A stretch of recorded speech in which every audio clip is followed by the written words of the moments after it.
புதுச்சேரி கடலூர் சாலையில் வெள்ளம் வடிய தொடங்கிய போதும் போக்குவரத்திற்கு அனுமதி வழங்கப்படவில்லை. இதுகுறித்த கூடுதல் விவரங்களை நம்முடைய செய்தியாளர் இளவமுதனிடம் கேட்கலாம். இளவமுதன், வெள்ளம் வடிந்தாலும் ஏன் போக்குவரத்திற்கு அனுமதி அளிக்கப்படவில்லை?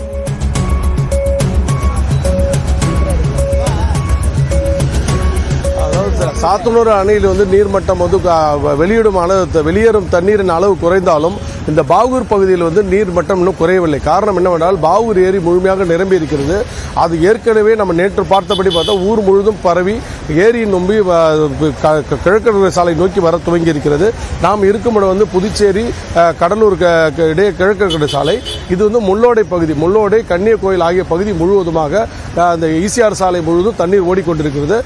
அதாவது எப்படி ஒரு ஆற்று வெள்ளம் போல இந்த ஈசிஆர் சாலை மாறி இருக்கிறது. அதனால் போலீசார் போக்குவரத்தை தடுத்து இருக்கிறார்கள்.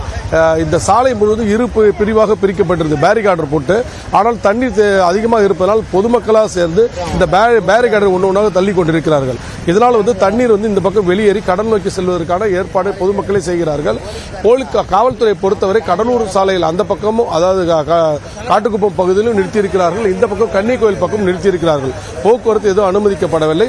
வாகனங்கள், அதாவது பேருந்து, கார் போன்றவை அபிஷேகப்பாக்கம் வழியாக திருப்பி நாகப்பட்டினம் புறவழி சாலை வழியாக அனுப்பப்பட்டு வருகிறது. இந்த பகுதியில் இருக்கும் மக்கள் இதை பற்றி நம்ம கேட்போம். இதனால் இந்த மாதிரி ஏற்பட்டிருக்கையா சார்? இது பார்த்தீங்கன்னா நான் மணப்பட்டிலேருந்து இது கன்னிக்கோயில்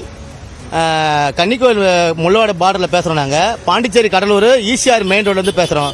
46 வயசாகும் சார் எனக்கு. இந்த 46 வயசா இதுதான் முத தடவையாக இந்த மாதிரி ஒரு வரலாறு காணாத தண்ணி அதிகமாக பெருக்கெடுத்து ஓடுகிறது. ஏற்கனவே பார்த்தீங்கன்னா மத்திய அரசாங்கம் எங்களுக்கு பாண்டிச்சேரிக்கு நிதி நெருக்கடியை தராத வஞ்சிக்கிறது. இப்போ பார்த்தீங்கன்னா எங்களை எல்லாரும் இந்த தண்ணியில் தத்தளிக்க வைக்கிறதுக்கு ரொம்ப அநியாயமாக இருக்குது. எத்தனை கிலோமீட்டர் தூரம் நீங்க நடந்து வரீங்களா இல்ல இருசக்கர வாகனம்? கிட்டத்தட்ட பாத்தீங்கன்னா கன்னிக்கோயிலுக்கும் கடலூருக்கும் பாத்தீங்கன்னா ஒரு 7 கிலோமீட்டர். இந்த 7 கிலோமீட்டர் தூரத்துல நாங்க பாத்தீங்கன்னா தத்தளிச்சு தான் எல்லாமே மக்கள் நடந்து போயிருக்காங்க. நிச்சயமாக இந்த கடலூரிலிருந்து வரும் மக்களுக்கும் புதுச்சேரியிலிருந்து கடலூர் செல்லும் மக்களுக்கும் பெரிய போக்குவரத்து தடை செய்யப்பட்டிருக்கிறது. இருசக்கர வாகனத்தில் வருவர்கள் மட்டும்தான் வர முடிகிறது. அதுவும் இருசக்கர வாகனம் நம்ம நேரடியாக பார்க்க முடியும். தண்ணீரில் தத்தளித்து தான் வருகிறார்கள். இருந்தும் வேலை நிமித்தமாகவும் உறவினர்கள் பார்ப்பதற்காகவும் மருத்துவமனைக்கு வர வேண்டிய காரணத்துக்காகவும் தான் பொதுமக்கள் வந்து கொண்டிருக்கிறார்கள்.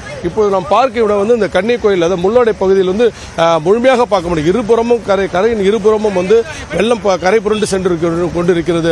அபிநயம், வெள்ளம் வடிய தொடங்கினாலும் இன்னமும் வாகனங்கள் செல்வதற்கு தகுதியான அளவிற்கு அந்த சாலை சரியாகவில்லை என்பதைதான் இந்த காட்சிகள் மூலமாக உணர முடிகிறது. கள விவரங்களுக்கு நன்றி இளவமுதன்.